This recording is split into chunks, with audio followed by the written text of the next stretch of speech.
বাবরি চুলের কোন মানুষকে দেখলেই বাবরি চুলের নামটি বলা তো ভান্ডারি চুল, মানে আমি আমি এভাবে বলতে চাই, বাবরি চুল রাখলে এটাকে বলা, এই চুলকে বলা হতো ভান্ডারি চুল, এবং ঠাট্টা মস্করা করা হতো অ্যাজ ইফ একটা এলিয়েন মানুষ, অপরিচিত মানুষ, গরিব, গরিব মানে অপরিচিত,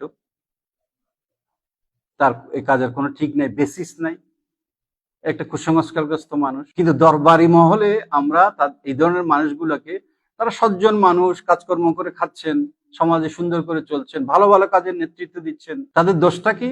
দোষটা হচ্ছে তারা তরিকতে জিকির আজকার করেন। যখন জিকির আজকার করেন, তারা হেলে দুলে মাথা নেড়ে জিকির করেন, তখন তাদের সাথে চুলগুলাও দুলে। এটি এটি হচ্ছে একটা হাস্যরসের একটি উপাদান, আমরা অনেক জায়গায় দেখেছি। কিন্তু আনফরচুনেটলি আমরা বুঝতেই পারিনি যে এটি আসলে সুন্নতি চুল, এটি ভান্ডারি চুল না। এটিকে যখন আমি ঠাট্টা মস্করা করছি, তখন কিন্তু আমরা প্রিয় নবীর সুন্নাহকে ঠাট্টা মস্করা করছি, নাউজুবিল্লাহ। পপুলার মিস্টেকস গুলার কথা বলছি, গলত মশহুর।